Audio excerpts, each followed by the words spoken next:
Hi everybody, Ellen here. Today I come to you guys to talk about my December wrap-up, and admittedly I didn't finish that many books in December, but I read quite a lot of pages because they're pretty darn chunky books here. I had a TBR of like 14 books, ended up finishing 5 of those, but I did read a total of 7 books this month, so let's get started.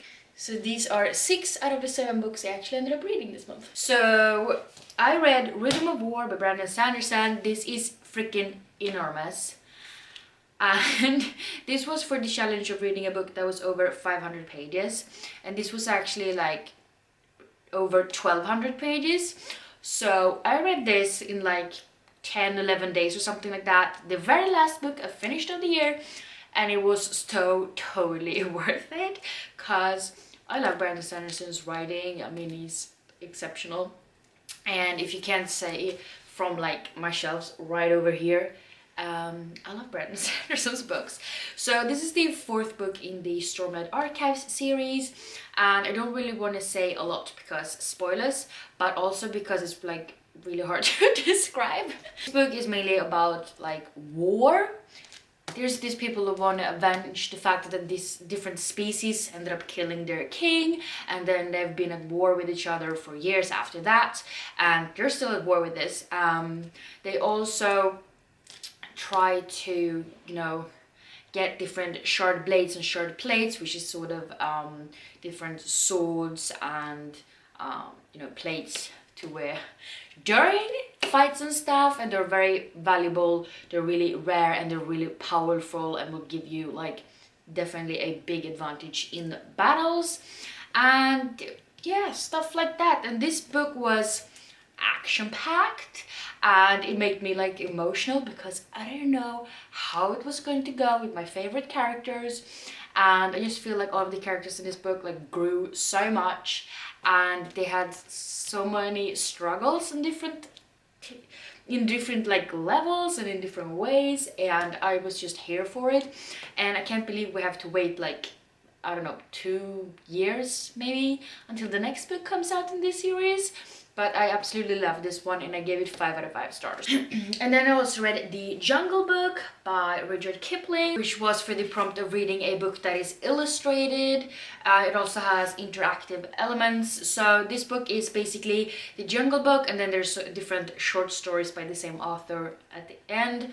And I mean, I've seen the animated version of this story. I've seen the live motion picture from '94. I haven't seen the new one, and I feel like I really should do that now when I've read the book.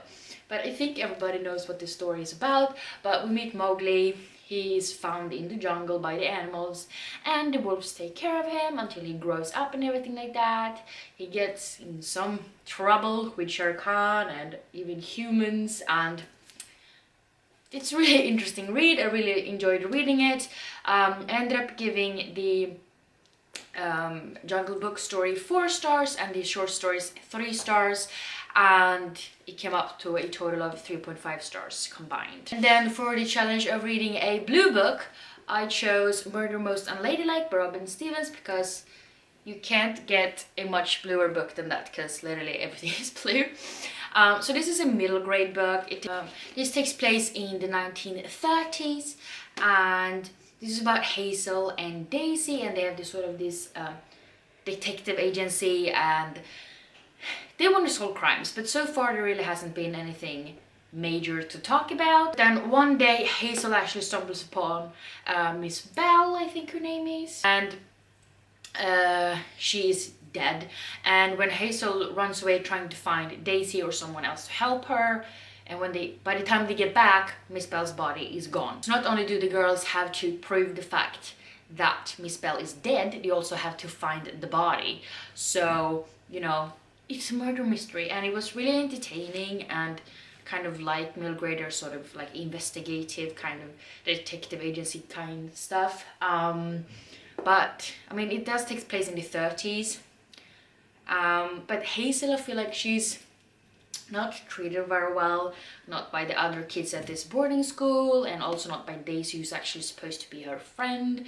They're really mean to her just because she's from Hong Kong, and they don't really trust her just because of that, and you know, just some racist remarks here and there, and that kind of annoys me. And also the fact that Daisy is sort of an asshole honestly.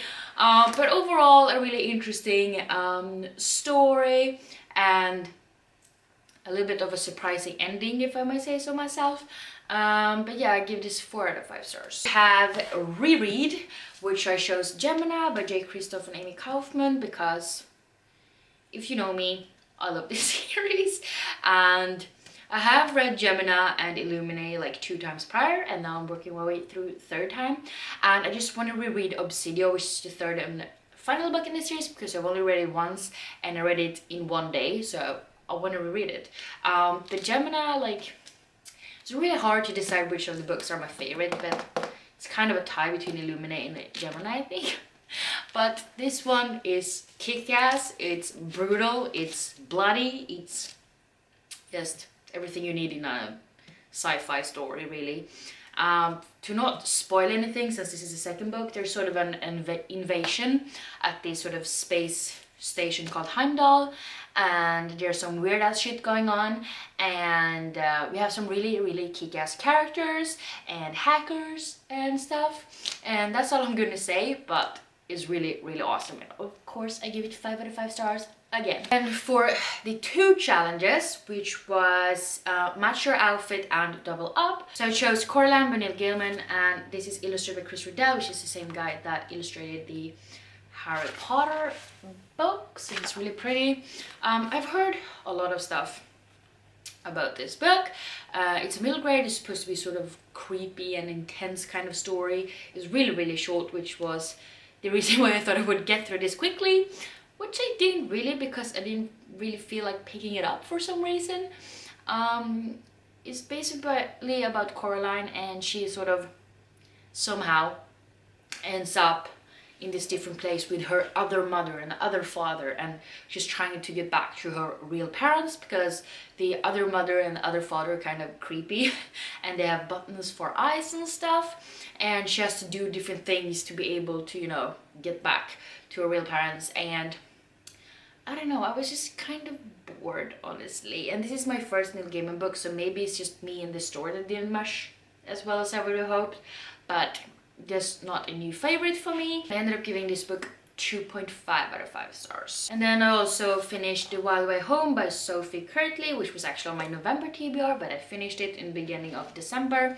And this is about Charlie, and he gets a baby brother called Dara, and he turns out to have like a heart condition when he's born. So Charlie runs into the forest and he kind of turns up in the Stone Age. So I mean, I love middle grade, and this has a beautiful cover. I just didn't really love the story. It was just kind of for me, which is probably why I didn't end up finishing it in November. I didn't really feel inclined to pick it up. I mean, there were some cool things about like wolves and stuff in here, and you know, surviving during the Stone Age, and it's a lot of metaphors and stuff, but I don't know, I was a little bit bored, and it kind of dragged a little bit for me, which is weird since it's really short as well.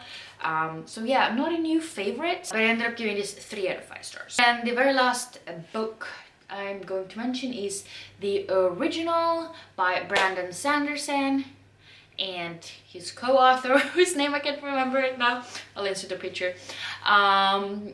This was, honestly, I didn't know this existed, because apparently I can't keep up with Brandon Sanderson's all the things he releases every year.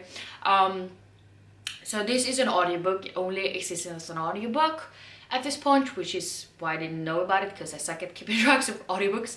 But this is about the main character, and she has been sort of revived sort of into a different body, if you will, and they've tweaked and changed some things about her, so she will be like the perfect assassin or whatever, so she will be able to kill her real self, because that version of her killed her husband, and they just want her to figure out where is she hiding and, you know, kill her off. and if you do that, you get to keep on living. If you don't do that, then sayonara. And I just really love this book so much. It was such a quick listen, and you could definitely tell that Brandon Sanderson wrote it because of like the world building and like the characters and everything like that. And I feel like the two authors meshed together really well, and was just such an interesting concept. And I really wish it was so much longer, and I want like more books with this concept, because honestly, so cool. But I ended up giving this book a really strong 4 out of 5 stars. So yeah, those were the 7 books I finished this month. Like I said, not that many, which is unfortunate because I actually was on vacation in December, so I would have hoped to be reading more. But I mean, I did read a book that was 1200 pages, and then also Gemini, which is like 660 or something like that. So I read a lot of pages. I'll write the total page count right here. But yeah, so it's fine. But yeah, please let me know down below what you read this month. Did you read something you loved? Did you read something you hated? Let me know down below. And yeah, if you like this video, please don't forget to give me some thumbs up, and also don't forget to subscribe to my channel by clicking the button down below. And yeah, I hope to see each other in the next one. Bye!